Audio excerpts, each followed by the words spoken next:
Olá, caríssimos. Eu sou Carlos A. Júnior. Sejam bem-vindos ao projeto Um Quarto de Oração na nossa catequese destrinchada.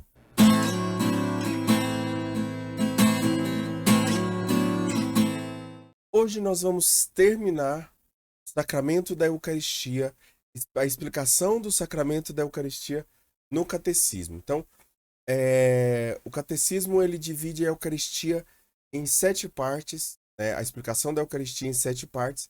E hoje nós falaremos da sexta e sétima parte. Então nós já falamos das 5 primeiras, agora vamos falar da sexta e sétima parte. Antes de nós começarmos, quero te convidar a se inscrever no canal, deixar o seu like, compartilhar esse vídeo com outras pessoas, assistir o vídeo até o final, né? Partilha com outras pessoas também da sua equipe catequética, pastoral. Isso aqui não é só para catequistas, não é só para quem quer aprofundar na, na, na formação catequética, mas também para qualquer pessoa. Eu tenho reparado muito que a formação catequética ajuda no fortalecimento da fé. Quanto mais nós conhecemos aquilo que cremos, mais a nossa fé se torna mais forte. Então você quer fortalecer a sua fé, peça a Deus, mas também mas também busque esse fortalecimento. E o fortalecimento acontece quando nós conhecemos. E ninguém ama aquilo que não conhece. Então vamos para o nosso conteúdo de hoje. Bom, nosso conteúdo então, ele vai ser voltado hoje para duas realidades. Hoje nós falaremos sobre o banquete pascal e vamos falar sobre a Eucaristia como penhor da futura glória, certo? Bom, então nós precisamos antes entender o que é esse banquete pascal, certo? A missa também é o banquete sagrado da comunhão do corpo e sangue do Senhor. Então, nós somos chamados a um banquete, né? Um banquete é o quê? Banquete é quando você vai a uma refeição, mas não é uma refeição qualquer. É uma refeição farta. É uma refeição que agrega tudo aquilo que você poderia imaginar e não imaginar está lá, né? Então tudo que seja de certa forma farto está na igreja, farto no bom, de abundante está na Eucaristia. Então a Eucaristia é essa fartura, essa abundância de dons, de graças, de misericórdia, de bênçãos na nossa vida. A missa está voltada para a união íntima dos fiéis com Cristo. Então, toda a missa, toda a celebração eucarística está voltada para que os fiéis, para que os fiéis se unam a Jesus Cristo em uma união íntima, em uma união próxima. Desculpa a minha voz anasalada, né? Porque eu tô gripado, então tenham paciência um pouquinho, que a voz está um pouquinho estranha hoje, né? Mas a gente tem que fazer essa aula acontecer e não tá me atrapalhando tanto, né? Então vamos lá. Esta íntima união acontece na comunhão. Por isso a Eucaristia comumente é chamada de comunhão, né? Normalmente é chamada de comunhão, certo? Comungar, então, é receber o próprio Cristo, que se ofereceu por nós. Então, Cristo se ofereceu por nós para se unir a nós. E nós nos oferecemos, ou melhor, vamos até Ele para recebermos o seu corpo e o seu sangue. E é nessa recepção, nesse recebimento do corpo e do sangue de nosso Senhor Jesus Cristo, nós nos unimos intimamente com Ele. E é uma união perfeita e concreta e independente daquilo que você sente, ou independente da forma como você vê, ou independente também daquilo que você, não somente daquilo que você sente, mas daquilo que você sabe, né? Por exemplo, eu posso ter mais ciência do que você, ou você ter mais ciência do que eu a respeito da Eucaristia. Isso não aumenta o grau de intimidade. Todos são íntimos de Deus, todos se unem intimamente a Deus em níveis importantes, gigantescos nesta comunhão, nessa Eucaristia. Então vamos falar também do altar. O que é o altar? O altar é onde em volta dele se une a igreja. Então, a igreja se une em volta do altar para a celebração da Eucaristia. Estava até pensando sobre isso aqui, né? Você vai olhar os evangélicos, os que os protestantes falam sobre os católicos, eles vão dizer que os católicos são, são idólatras, né? Porque nós temos imagens, porque um monte de coisa. Mas vamos olhar o termo da idolatria. O que é idolatria?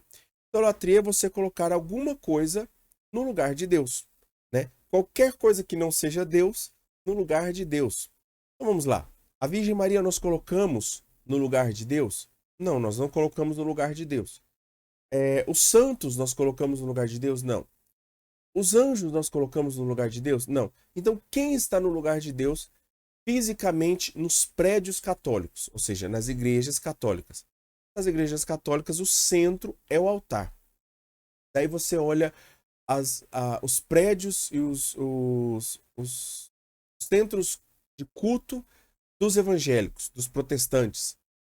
Normalmente é um ministério que fica no centro, ou é o púlpito que fica no centro e ali é representado pela pessoa do pregador, ou é um telão, uma tela, alguma frase, às vezes até uma cruz, mas uma cruz sem Cristo, né? Então, assim, a coisa mais importante da cruz, que é o Cristo, eles retiram também, né? E aí eu te pergunto, o centro da vida, o centro visual da igreja deles não é nunca Deus. Não é nunca Deus. Você pode reparar que nunca está ali Deus, alguma coisa que represente Deus, até porque para eles não conseguem representar Deus, né? Sendo que o próprio Jesus se encarnou, como a gente já falou isso há umas semanas atrás, né? Algum tempo atrás, o próprio Jesus se encarnou e abriu a possibilidade para nós agora representarmos Deus e todas as suas maravilhas, né? Através dos santos, através da Virgem Maria, que ele realizou. Então, você vai vendo que essa idolatria não parte da gente, porque eles se colocam no centro. Eles é que determinam o que é e o que não é idolatria, né? Aquela coisa, acuse-os daquilo que você faz, só que eles não percebem que fazem isso, certo?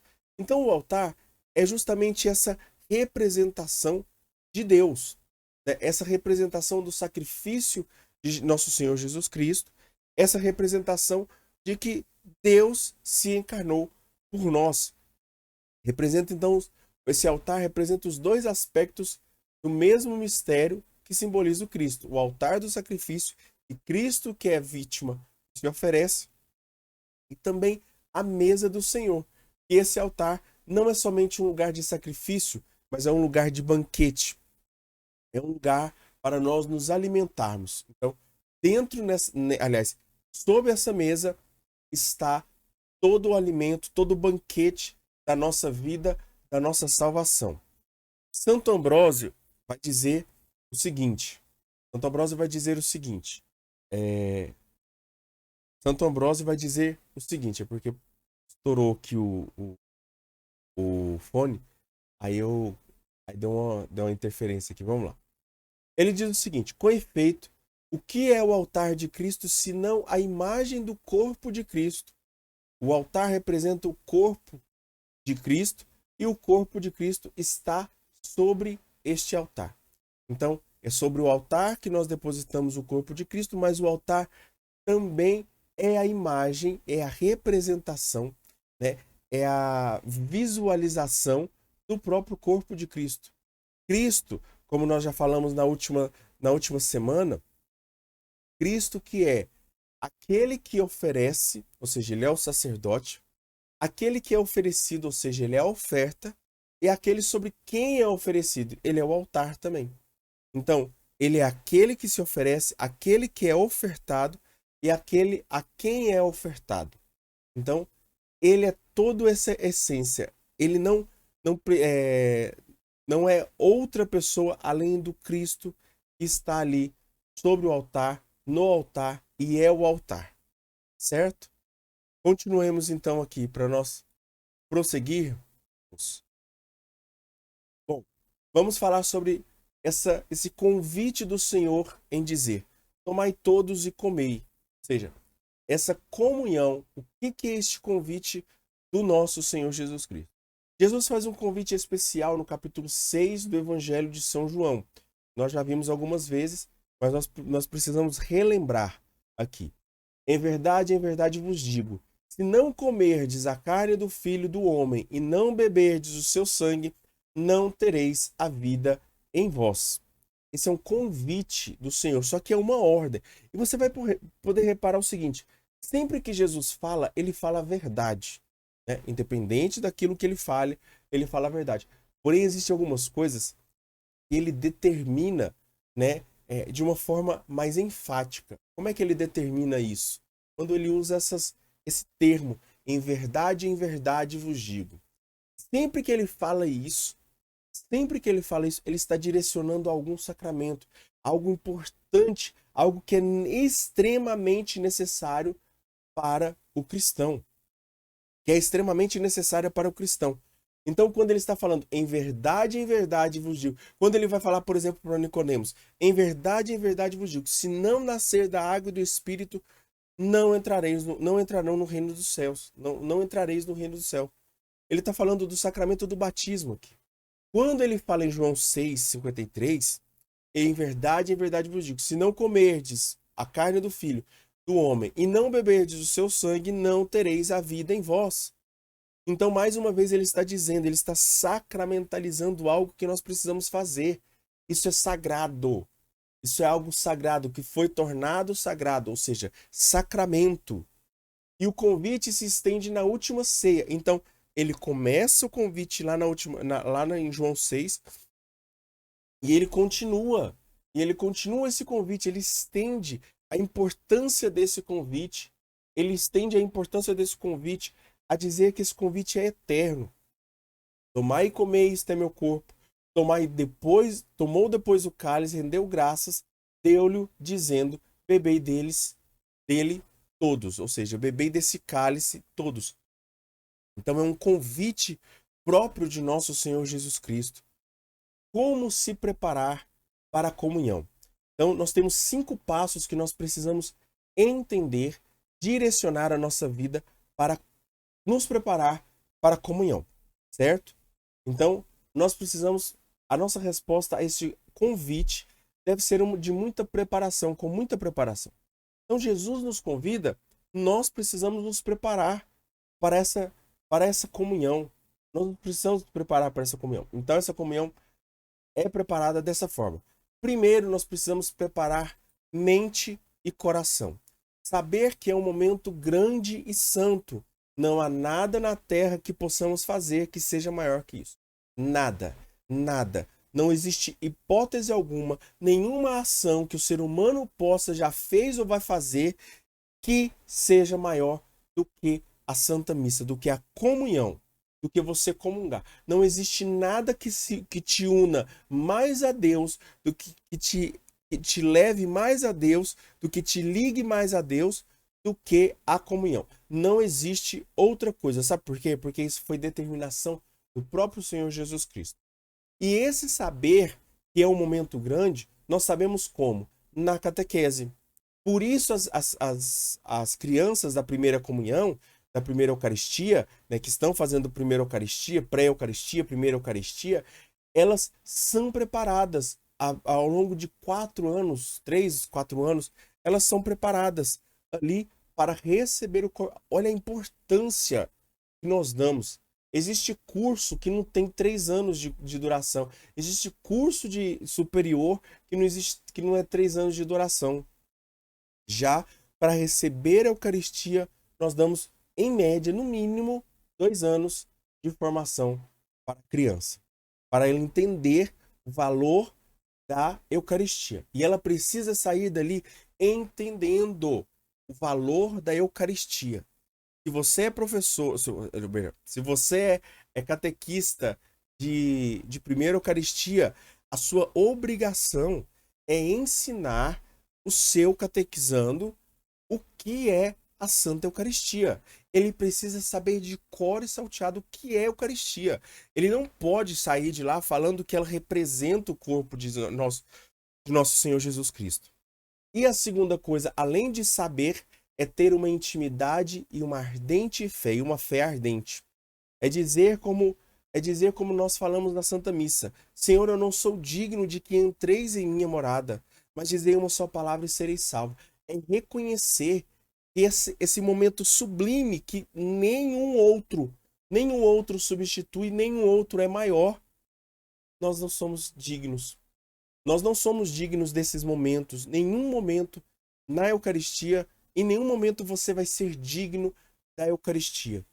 Nenhum momento. Você pode estar no seu momento, você pode ter acabado de sair da confissão, feito uma indulgência plenária, você não é digno da Eucaristia. Você não é digno da Eucaristia. Você não é digno da Eucaristia. A diferença é que as pessoas que estão em pecado mortal, elas não podem comungar porque elas estão... É como aquilo que eu já falei. Você não dá alimento, porque se a Eucaristia, sendo a Eucaristia o alimento da alma, e a alma estando morta, a alma não se alimenta. Você não dá comida para um morto. Você não dá comida para um cadáver. Então, da mesma forma, você não alimenta. Você não alimenta com o alimento da alma uma alma que está morta. Por isso a pessoa que está em pecado mortal, ela não pode comungar. Ela não pode comungar. Caso ela comungue, ela está comungando, como o próprio Paulo disse, a sua própria condenação. Certo?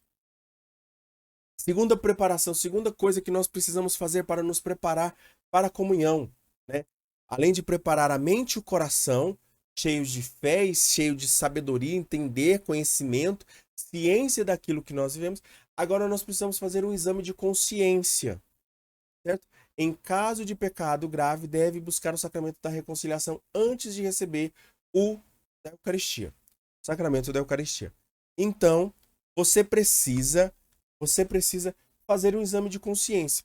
Existem inúmeros exames de consciência e existem até exames de consciência direcionados. Você que é jovem, existe exame de consciência para o jovem, existe exame de consciência para o adulto, para o casado, para o solteiro, para a criança, para todo tipo de cristão, né? Para todo tipo de ordem. A gente vai entender sobre ordem, e essa ordem não é somente a ordem do sacramento, né? Mas, ou seja, é um corpo, ordo, ou seja, o corpo, enfim. A gente vai ver mais para frente ainda, quando nós vamos falar do sacramento da ordenação, do sacramento da ordem, certo? Mas então é necessário você fazer um exame de consciência. Eu estou em pecado mortal? Eu posso comungar?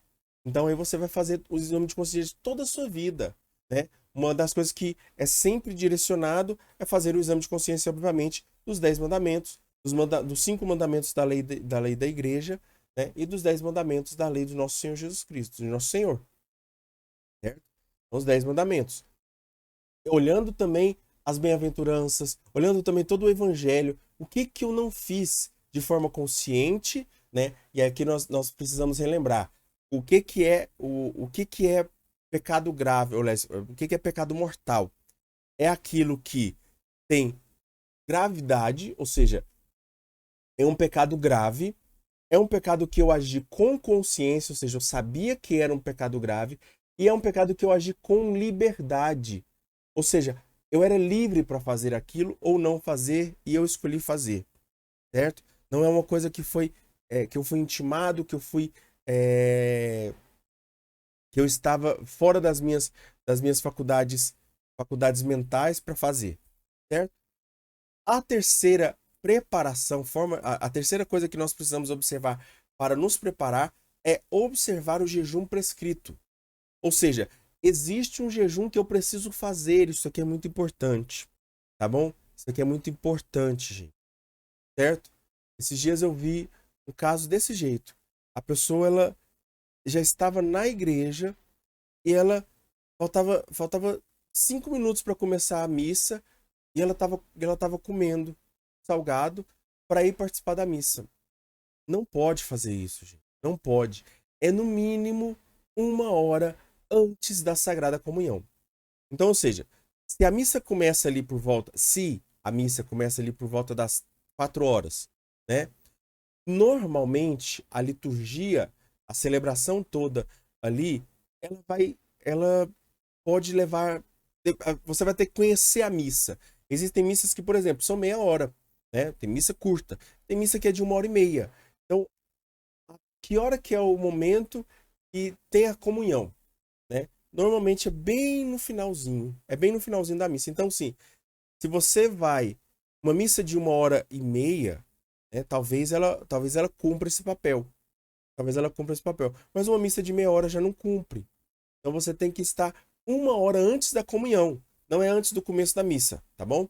Então, o Código de Direito Canônico vai dizer o seguinte: lá no 919, ele diz assim: quem vai receber a Santíssima Eucaristia, abstenha-se, ou seja, faça jejum pelo espaço de ao menos uma hora antes da Sagrada Comunhão. Uma hora antes da Sagrada Comunhão. De qualquer comida e bebida, exceto água e remédios. Então, sim, se você toma algum remédio que você precisa tomar naquele momento, você pode tomar. E toma-o com água. Se você usa água para tomar, tome-o com água. E a água você pode tomar à vontade. Você pode tomar água também sem problema, que não vai interferir no jejum. Certo? Então isso aqui é muito importante. Tem gente que não observa isso. Tem gente que não observa isso. E assim, por questões práticas, né, gente? A gente entende. Se a gente está comendo o corpo de Cristo, a gente vai misturar o corpo de Cristo com outras coisas, certo? Então, assim, não cabe. Não cabe mesmo fazer isso, certo? Observar a atitude do corpo, a quarta parte, a quarta preparação o quarto passo de nós nos prepararmos para a comunhão é observar a atitude corporal. Então, importantíssimo isso. Gestos e trajes devem traduzir o respeito, a solenidade, a alegria deste momento em que Cristo se torna nosso hóspede. Então, por exemplo, gente, não cabe ir na missa com camisa de futebol, com camisa de time. Não cabe ir na missa de short, de bermuda. Não cabe ir na missa de decote. Não cabe ir na missa com roupa expondo o seu corpo. Pelo amor de Deus, gente. Não é somente. Aí, e também tem uns gestos também, né? Porque vestir-se é um gesto, né? Então, eu me visto. Vestir-se é um gesto. E aí você vai com a roupa que é sensual, que vai levar as outras pessoas a olhar mais para você do que para a Eucaristia. É você que se torna o centro da Santa Missa, ao invés de ser o próprio Senhor Jesus Cristo, sabe? Então, assim, não cabe. Ah, mas no caso do calor, mas faz muito calor. Gente, sofra por isso, então. Sofra esse calor. Sofra o calor que tá. Jesus morreu numa cruz por você e você não pode passar uma hora de, de, de calor. Uma hora? Ah, por favor, gente. Então, sim, observar exatamente isso. Observar exatamente isso. Que nós precisamos respeitar a, a, a mesa, a ceia do Senhor. Gente, se você fosse convidado para um jantar de gala, né? Para um jantar todo formal, maior, tipo assim, imagina que você fosse convidado pela ONU ou pelas organizações mundiais, aí, qualquer organização mundial, você fosse convidado para jantar num restaurante, aqueles mais chiques que tem do mundo, nunca que você iria de regata, nunca que você iria de regata, assim, a pessoa ela tem que ser muito excêntrica para ser isso. E pelo amor de Deus, gente, na igreja não cabe excentricidade. Nem sei se a palavra que eu tô falando, que eu tô querendo falar é essa mesmo, mas vocês entenderam. Não cabe isso. Não cabe. Você não é o centro da comunhão. É Jesus Cristo que é. É Jesus que é o centro da comunhão. Então, se você. Eu iria de bermuda. Mentira que você iria de bermuda se fosse um evento chique. Por exemplo, imagina no seu casamento Imagina no seu casamento, os padrinhos ir de bermuda, ir de regata, e de qualquer jeito, sabe, vestido com time, camisa de time de futebol. Você ia gostar mesmo? Ou no casamento da sua filha, no casamento do seu filho, você iria gostar de ver o seu melhor amigo indo com uma camisa de qualquer jeito? De modo algum. De modo algum você iria. Então, sim, se nos eventos civis, né? O casamento já não é um evento civil, é um evento sacramental, né? É um sacramento. Mas se nos eventos civis a gente tem esse respeito, quanto mais nós devemos ter respeito na Santa Eucaristia. Como eu disse, é o momento mais sublime, não existe evento maior. Você pode ser convidado para almoçar com o Papa e não vai ser nada comparado com participar da Santa Missa naquela igrejinha mais distante que você participa com o padre, com qualquer padre comum aí.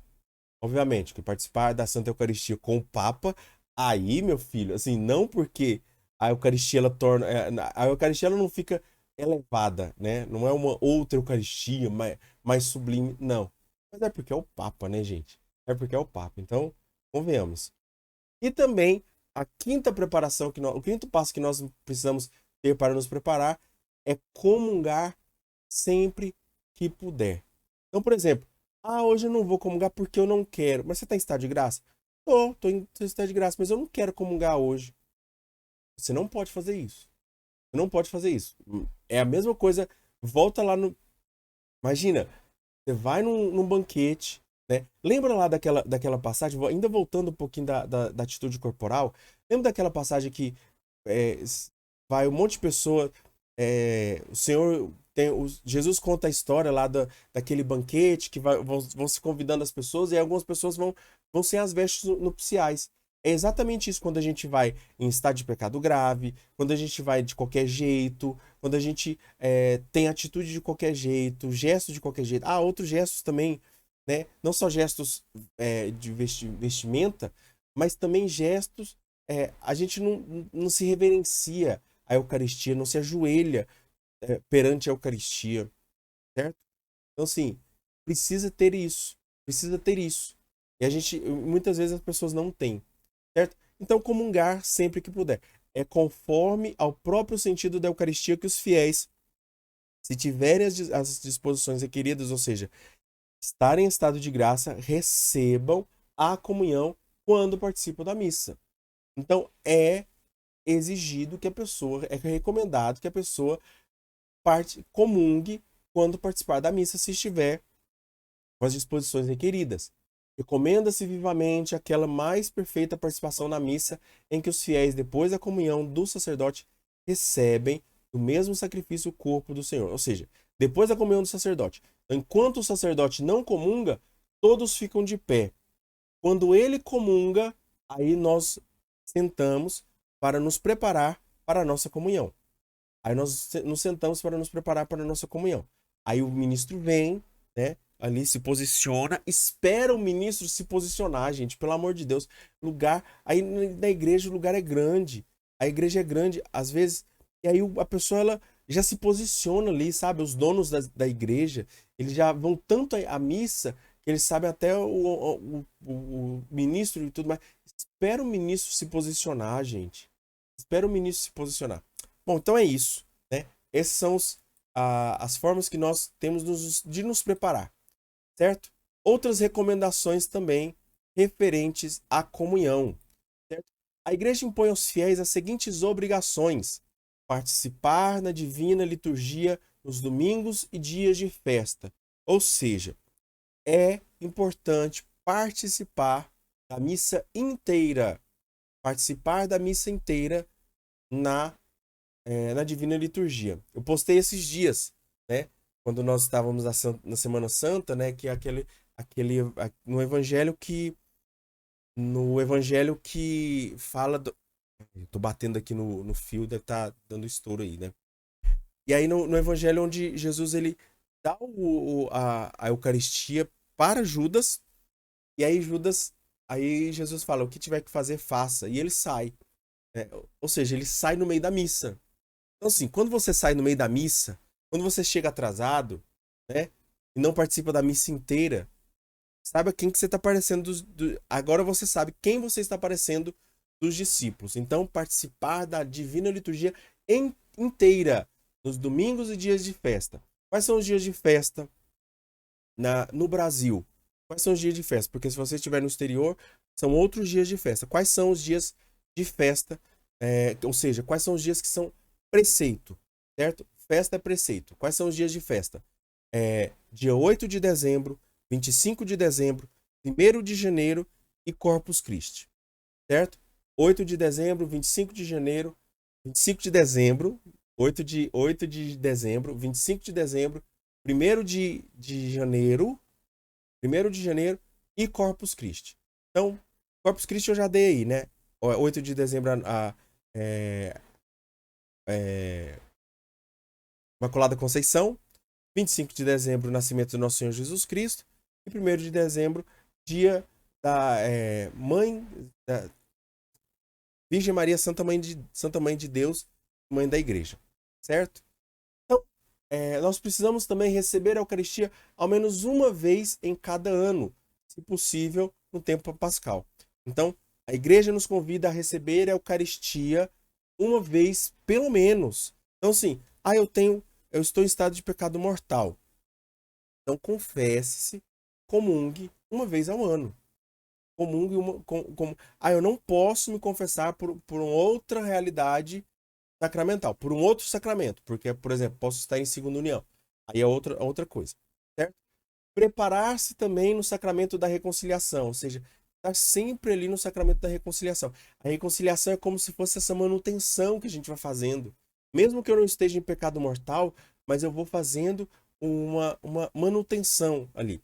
E receber a Santa Eucaristia aos domingos e dia de festas, ou ainda mais vezes, mesmo todos os dias. Então, outra recomendação também se nós podemos, participar da Santa Missa todos os dias. Se não fica pesado para você, se não fica custoso para você demais, né? Se pode, se existe missa perto, participe da missa todos os dias. E também uma coisa, você pode comungar 2 vezes por dia. Ou seja, se você participa de uma celebração, vamos supor que você participe de 3 celebrações no domingo, em algum domingo, por conta de alguma atividade na igreja, né? Você só pode comungar 2 vezes. 2 vezes, certo? Mas você precisa participar da missa inteira nessas 2 vezes, certo? Agora, são 2 ou uma espécie. A forma plena de receber a Eucaristia é nas 2 espécies, corpo e sangue. Mas, caso o fiel receber apenas a espécie do corpo, recebe também todo o fruto da graça da Eucaristia. Ou seja, é como se ele estivesse recebendo como não? Ele está recebendo o corpo e o sangue de Nosso Senhor. Ainda que o sangue não esteja presente ali no corpo, mas ele está, pelo milagre da Eucaristia, pelo milagre da transubstanciação, no corpo nós temos o corpo e o sangue. É legítima essa forma de receber a comunhão. Então, como nós recebemos a comunhão? Como eu recebo a comunhão, certo? Agora eu vou falar um pouquinho de mim. Como eu recebo a comunhão? Eu me posiciono na fila da comunhão, que na verdade não é uma fila, é uma procissão, certo? Então, sim, a gente tem essa mania de achar que o brasileiro tem mania de fila, e aí acha que fila é quem chegar primeiro, né? Só que não é uma fila, é uma procissão. Então, sim, se uma pessoa está na sua frente no banco, mas ela quer entrar, gente, deixa a pessoa entrar. Deixa a pessoa. A primeira coisa, você tá na fila da procissão para receber a comunhão, deixa a pessoa entrar. Caridade, gente. Caridade. Eu vejo muita gente egoísta no meio da. Assim, eu falo egoísta não no sentido de que a pessoa faz de propósito, mas a pessoa faz sem ver. Entende? Então, assim, é nesse momento que a gente precisa aprimorar a nossa caridade. Observar as pessoas que precisam, simples, gesto simples, de eu deixar a pessoa ter o espaço dela ali entrar, sabe? Caridade. Caridade. É simples. E aí eu vou, né, quando Quando chega a minha vez, eu me ajoelho, né? Eu me ajoelho, recebo ali na frente comungo na frente do ministro, vou pro meu banco, já mastigando ali o corpo e sangue de nosso Senhor Jesus Cristo, mastigando ali para engolir, né? Não deixar nenhuma parte entre os dentes, alguma coisa assim, na boca, tentar mastigar, tentar engolir tudo, né? E quando eu chego no meu banco, eu me ajoelho. Quando eu chego no meu banco, me ajoelho, eu posso ficar sentado também, né? E essa e depois ali é o momento de que Jesus vai tocar em mim, no sentido de que é ele quem vai falar. Muito tempo eu fiquei nessa preocupação, né? O que eu vou falar para Jesus na comunhão? Na verdade, é Jesus quem deve falar para nós e não nós que devemos falar para Jesus. Obviamente que a gente pode falar coisas para Jesus na comunhão, mas nós somos chamados a ouvir, certo? Muito mais a falar, a ouvir a voz de nosso Senhor na intimidade da nossa vida. Lembra que é uma união íntima. Então, uma união íntima, as duas partes, elas se comunicam, elas falam, não só uma parte, certo? E se precisar ser uma parte só, que seja a parte divina, que é Jesus, certo? É legítima essa forma de receber a comunhão, que é a comunhão de uma espécie só. A instrução geral do missal romano diz o seguinte: a Sagrada Comunhão tem uma forma mais plena enquanto sinal quando é feita sob as duas espécies, corpo e sangue. Com efeito, nesta forma, manifesta-se mais perfeitamente o sinal do banquete eucarístico. Certo? Quais são os frutos da comunhão? Então, quando eu comungo, o que acontece? Quais são os efeitos da comunhão na minha vida? Então, são 4 benefícios que nós temos na comunhão. Aumenta a nossa união com Cristo.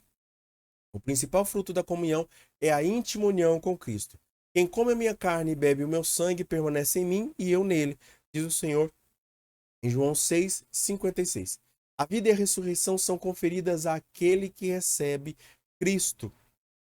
Jesus disse: é a vida que vocês recebem quando vocês comungam o meu corpo e o meu sangue. Quando vocês comem do meu corpo e do meu sangue. O alimento faz na vida do corpo o que Cristo faz na vida do espírito. Então, o alimento que nós comemos, o arroz, o feijão que nós comemos, a carne que nós comemos, né? Ela faz uma coisa no corpo. Ou seja, ela nos nutre. O corpo de nosso Senhor Jesus Cristo nutre a nossa vida espiritual. Nutre a nossa vida espiritual, que é muito mais importante do que a nossa vida corpórea, certo?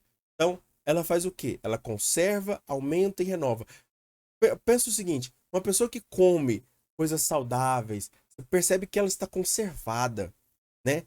Uma pessoa que come bem, uma comida balanceada, uma refeição, uma dieta balanceada, ela aparenta uma, uma conservação, mas também ela aparenta uma força, aparenta também uma renovação, parece que ela está sempre, ela come, ela está sempre renovada, né? Ela está sempre saciada.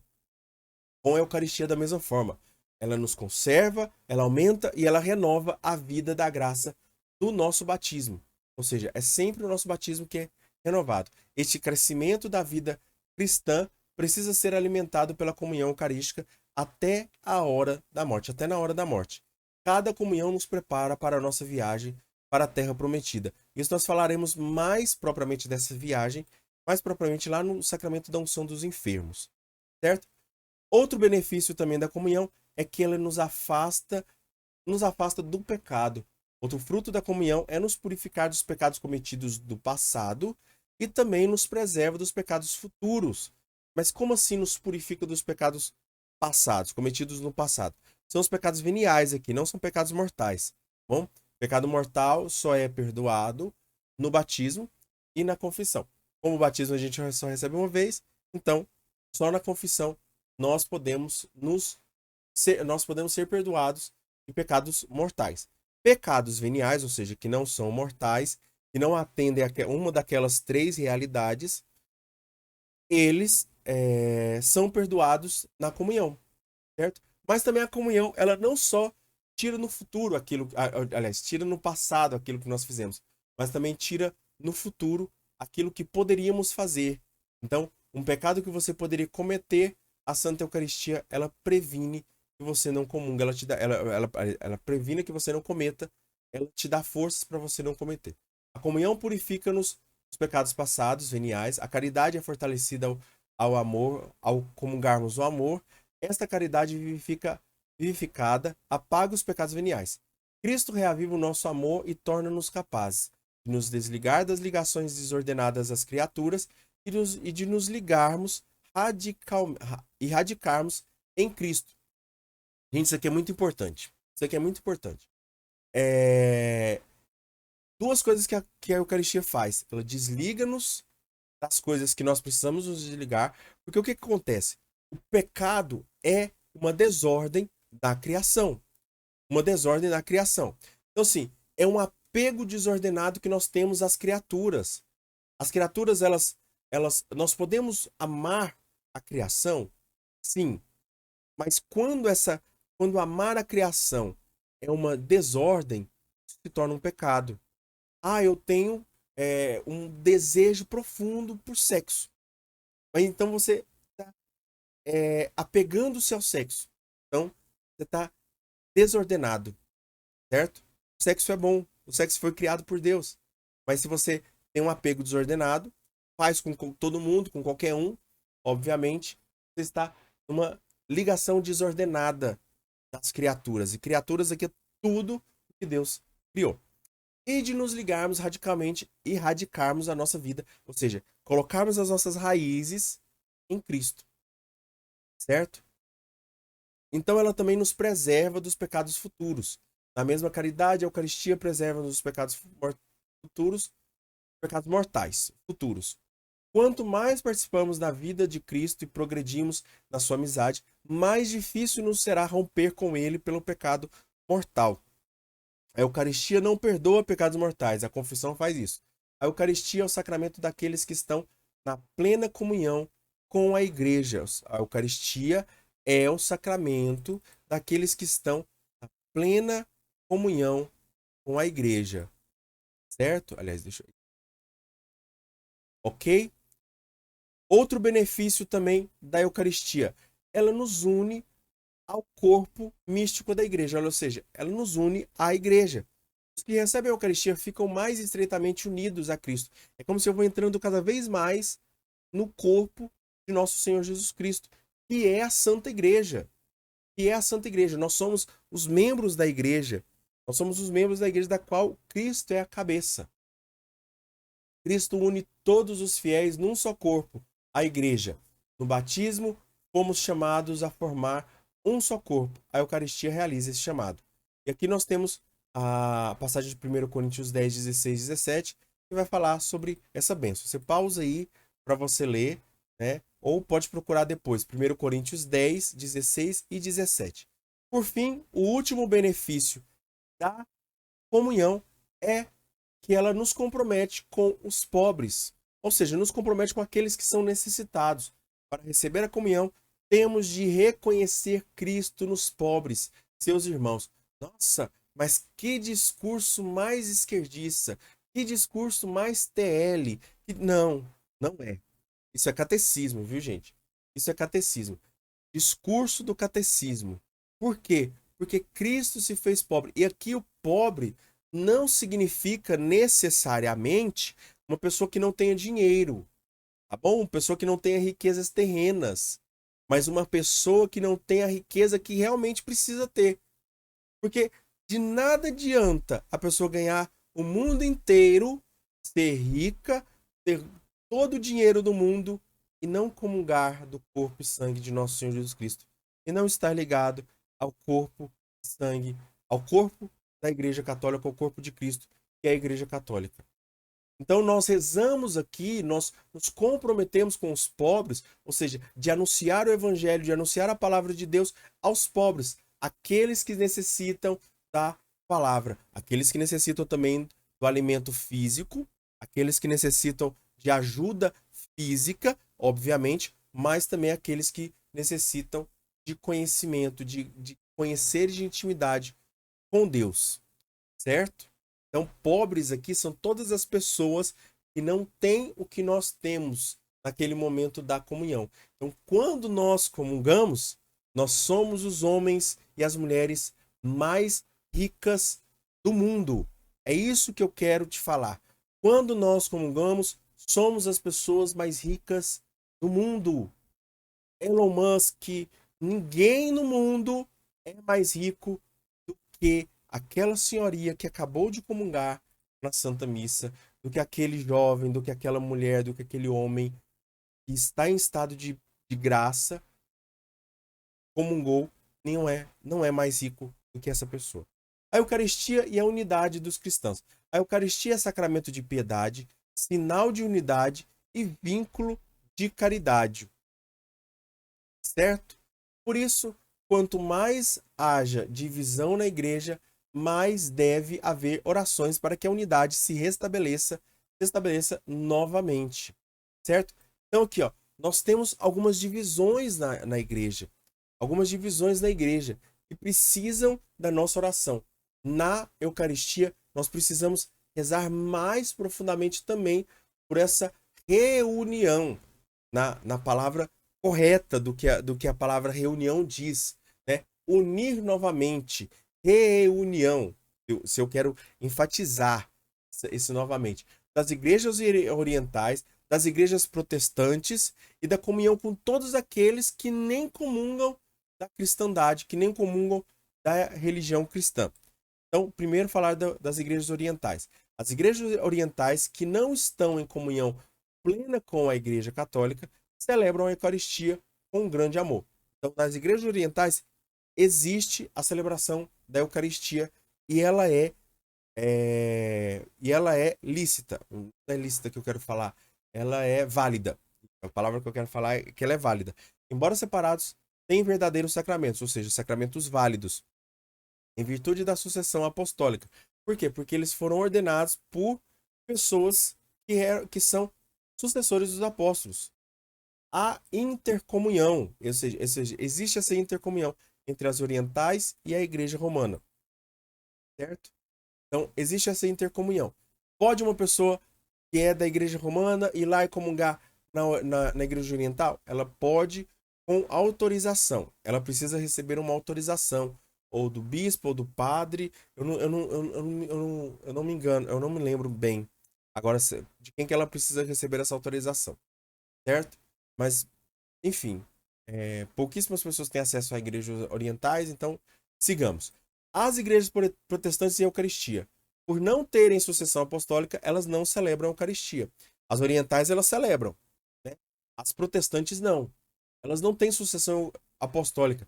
Ah, mas um pastor, ele vai lá e fala as mesmas palavras que se falam na missa. Não interessa, ele não tem autoridade apostólica para isso. Ele não tem autoridade apostólica para isso. Então, as palavras dele são só palavras. São palavras dele. São palavras dele, não palavras de Cristo. Lembre-se que a Eucaristia ela é feita pelas palavras de Cristo. Até porque não tem o sacramento da ordem. Então, se eles não têm o sacramento da ordem, não adianta nada, né? Não há intercomunhão entre as igrejas de reforma, as igrejas da reforma e as igrejas romana. Não existe intercomunhão. Não existe intercomunhão. Existe intercomunhão entre as igrejas orientais, mas não existe intercomunhão entre as igrejas protestantes. Na ceia que fazem, eles professam que a vida é significada na comunhão com Cristo. Então é só um significado. É só um significado.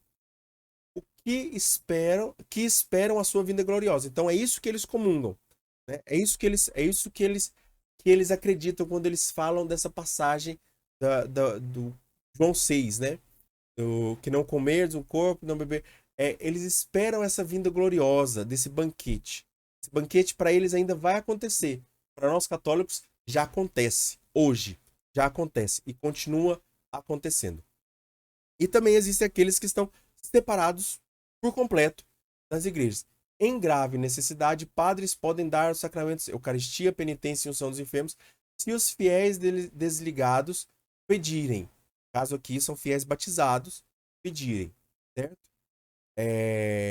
devem pedir de forma livre e manifestar a fé católica em relação aos sacramentos. Ou seja, duas coisas que são necessárias para a pessoa. Em caso de perigo, de morte, a pessoa vai tá morrendo ali, ela vê um padre, ela tem um padre ali perto, ela pede, padre, me dá o viático, que é Eucaristia, penitência e unção dos enfermos. Mas antes de tudo, ela precisa antes de tudo. Até mesmo, aliás, na verdade, nenhuma pessoa.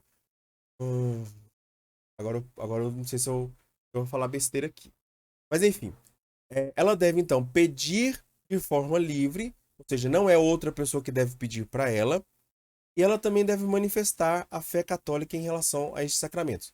Código de Direito Canônico, no 844, parágrafo 4, diz o seguinte: se existir perigo de morte ou ou a juízo do bispo diocesano ou da conferência episcopal urgir, ou seja, for necessário outra necessidade grave, os ministros católicos aqui, o padre, administram licitamente os mesmos sacramentos também aos outros cristãos que não estão em plena comunhão com a Igreja Católica, que não possam recorrer a um ministro da sua comunidade e o peçam espontaneamente, ou seja, livre, contanto que manifestem a fé católica. Ou seja, eles não podem falar assim, eu vou comungar, mas não acredito na virgindade da Virgem Maria. Eu vou comungar, mas eu não acredito no Papa. Eu vou comungar, mas eu não confio que a Virgem Maria é mãe de Deus.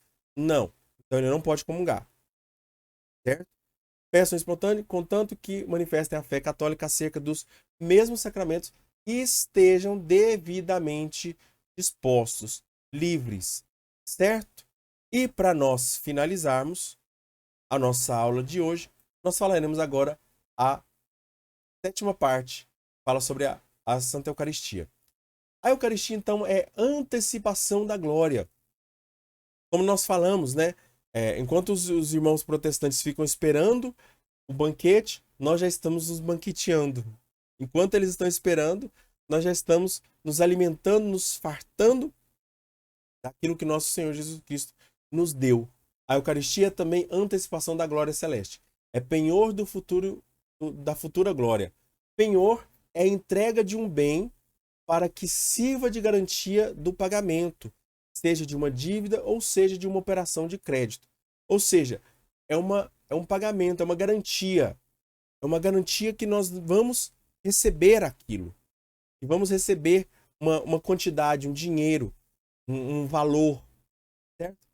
Então a Eucaristia é isso. É Jesus dizendo: olha, isso aqui é a garantia que vocês vão receber também no futuro, eternamente.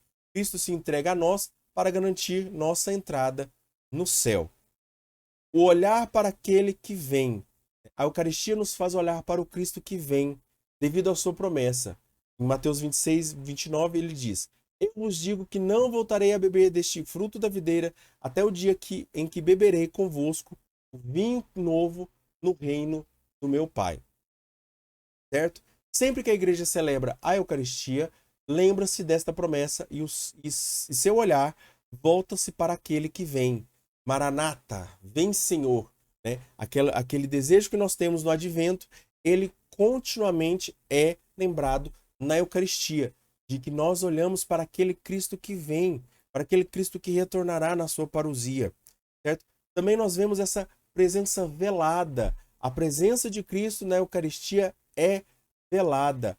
Ao celebrarmos a Eucaristia, pedimos que Cristo nos acolha com bondade no seu reino.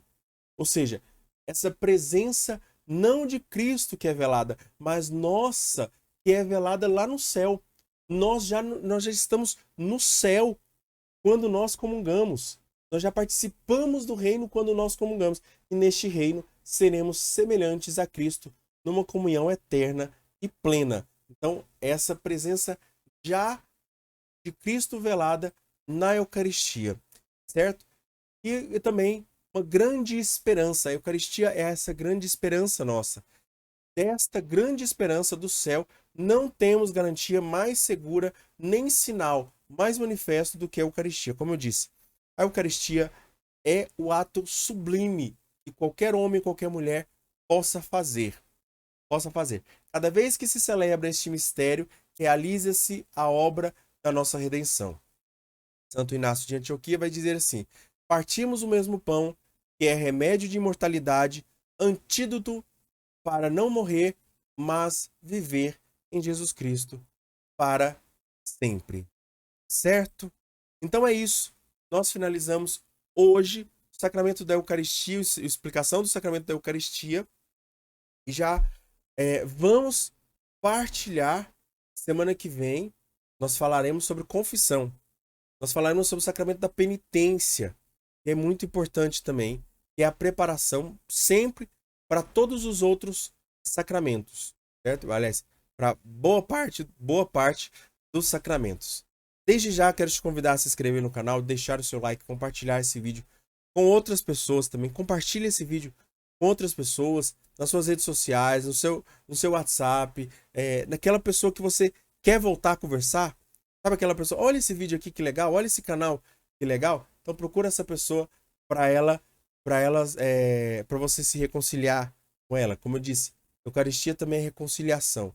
É nós olharmos para os pobres, é nós olharmos para aqueles que são necessitados, muitas vezes necessitados de Cristo, certo? Então, a sua parte em compartilhar esse vídeo não é somente não é somente um pedido de um youtuber qualquer, né? Porque quando o youtuber fala para compartilhar o vídeo, ele está compartilhando as palavras dele. Aqui eu não estou compartilhando as minhas palavras. Eu não estou pedindo para você compartilhar as minhas palavras. Estou pedindo para você compartilhar o Santo Catecismo, a Santa Palavra de Deus, né? E tudo aquilo que a igreja nos ensina através de nosso Senhor Jesus Cristo, na fé em nosso Senhor Jesus Cristo. Então, o que você está compartilhando é a sua fé, é a sua vitória, certo? Então, louvado seja nosso Senhor Jesus Cristo, para sempre seja louvado. Fiquemos selados à proteção de Deus, que é Pai, Filho e Espírito Santo. Amém.